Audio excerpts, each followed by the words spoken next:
you angry at Overwatch? Did you spend money to get PvE early and now you're getting shafted? Today we're going to look at this L of a company, Blizzard, and what they've been doing recently in terms of this PvE that they've taken away and how they're now paying teams to literally quit the Overwatch League. Blizzard / Overwatch has been yanking our chain since 2019. That's right. We were told about PvE, the big PvE, being added to the game in 2019 at their BlizzCon. They promised us at BlizzCon that there would be story missions in PvE that are very similar to the PvE modes from the Uprising events in the original game. Each mission fills in more of the Overwatch lore. Character pools are limited to the heroes that appear in that specific story, and you can choose a suite of skills from a pool of options as you level up on a mission. This is similar to the way your character levels up in a MOBA, which shouldn't surprise anyone given Overwatch's proximity to the MOBA genre. You see, they owe us a fully fledged PvE with almost a little bit of a character creation / skill tree system in the game. But since this announcement, it's all just been one big bait and switch, which is what I believe has led Overwatch to be the death crawl that it is today, where it is slowly but surely trying to hold on to its significance as it just slips away.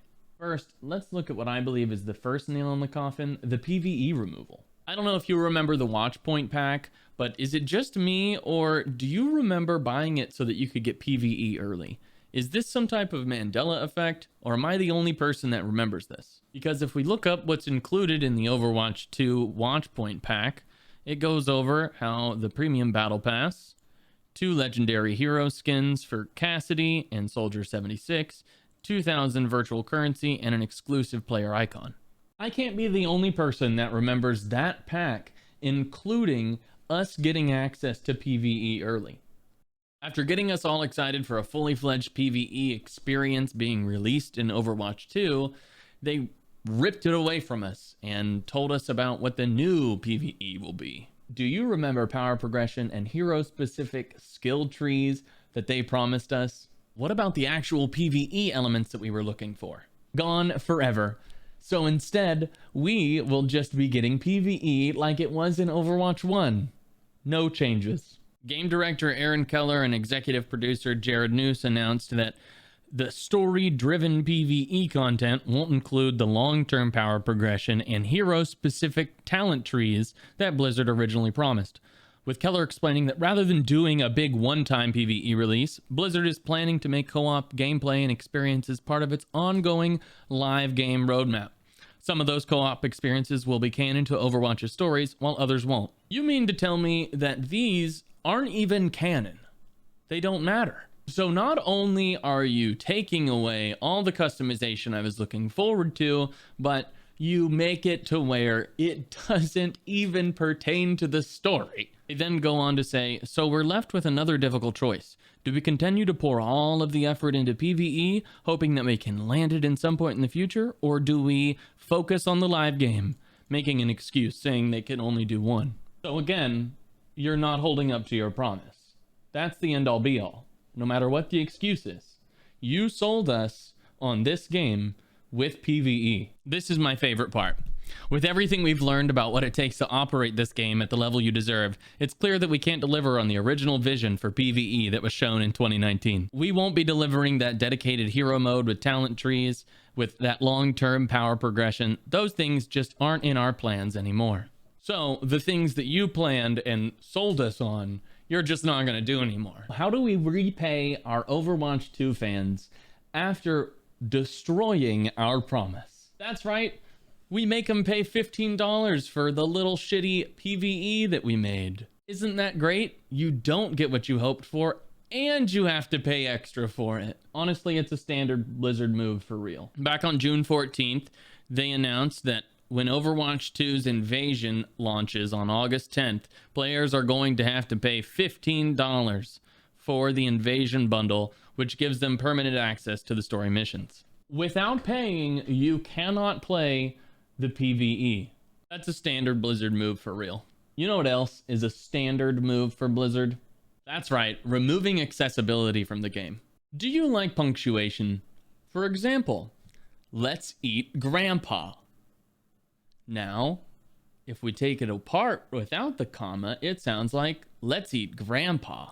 Blizzard doesn't like punctuation. So for all of you people that have dyslexia or dyscalculia, fuck you.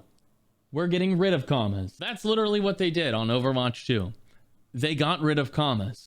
A change nobody asked for. In a move that literally no one understands, a few weeks ago, Blizzard decided to remove all the commas in the scoreboards. The only excuse that this article comes up with is maybe making it so that all the regions are the same. It turns out that Asia servers already do not use commas.